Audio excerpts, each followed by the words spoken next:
In this video, I'm going to show you how to replace the lower armature bearing on a Porter Cable 690 router. Your router's lower armature bearing receives a lot of abuse.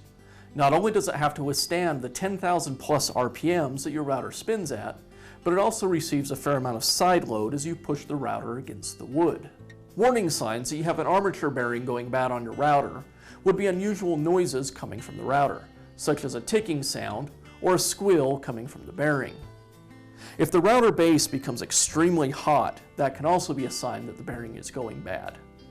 You can rotate the spindle by hand. If it doesn't rotate freely, or if there's a lot of resistance when you attempt to rotate the spindle, that would also indicate that the bearing is going bad. Replacing the armature bearing is easy to do, and we're going to show you how. Armature bearings, as well as many other parts, can be found on our website. Let's get started. I'll begin by removing the router motor from the router's base. And now I'll go ahead and remove the two screws that secure the cap to the motor.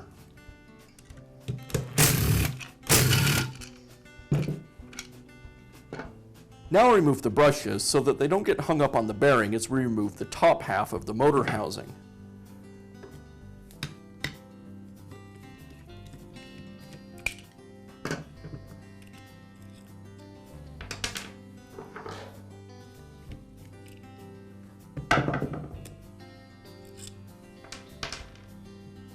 Now I'll make a reference mark between the upper and lower motor housings.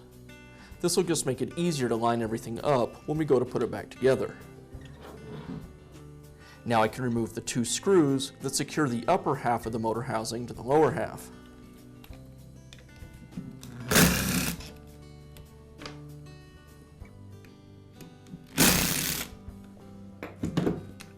And a few taps with a rubber mallet will help me to separate these two pieces.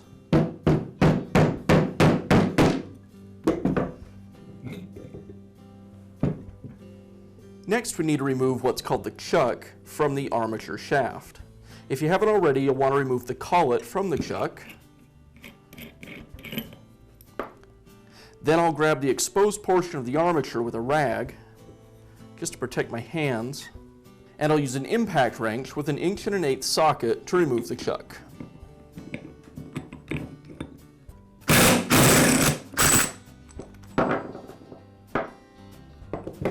Now I need to remove the armature from the bearing within the lower motor housing. The best way to do this is to use a bearing press if you have one. If you don't, you can use a rubber mallet. Make sure you use a rubber mallet and not a metal hammer, as striking the end of the armature with a metal hammer will damage these threads.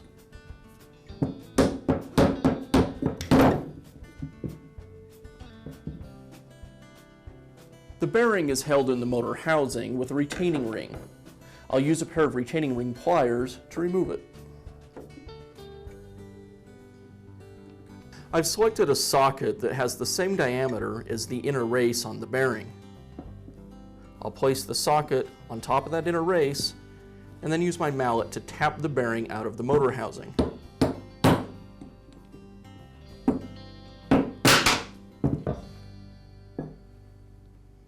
Now I can install the new bearing. I'll slide it into the motor housing and then use a socket the same diameter as the outer race, or just slightly smaller, and I'll tap it in with a mallet.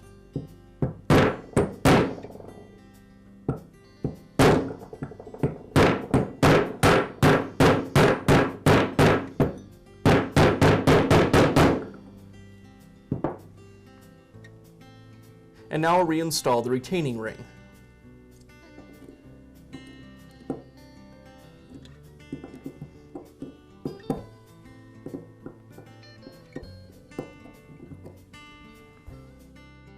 Now I can install the armature back into the lower motor housing. I'll line up the shaft with the lower bearing, and again use a rubber mallet to tap it back into place.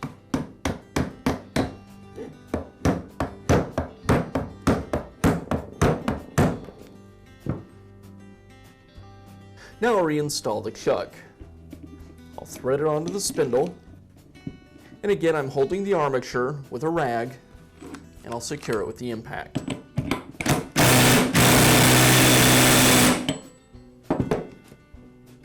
Now I can reinstall the lower half of the motor housing to the upper half. I'll insert the armature through the field, make sure that it lines up properly with the top half of the housing, and line up our reference marks that we made earlier. Just like that. And I'll secure the upper and lower halves of the motor housing with the screws.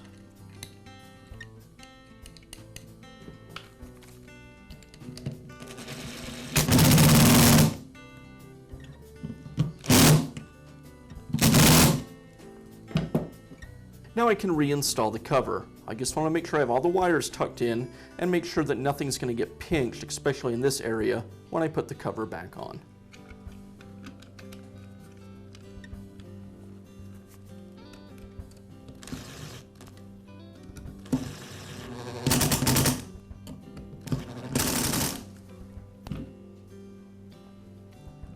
Now I can reinstall the brushes.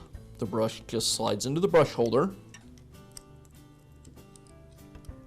Then I line up these tabs on the end of the brush wire with the slots in the brush holder. Hold that in place and slide one of the caps on.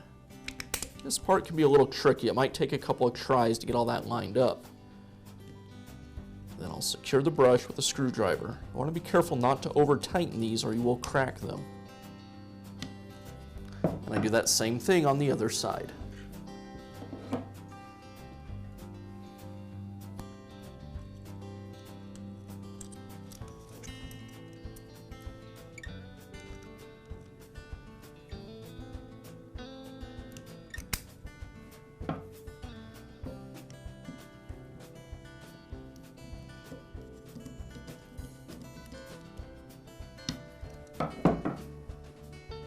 And I'll finish up by reinstalling the base.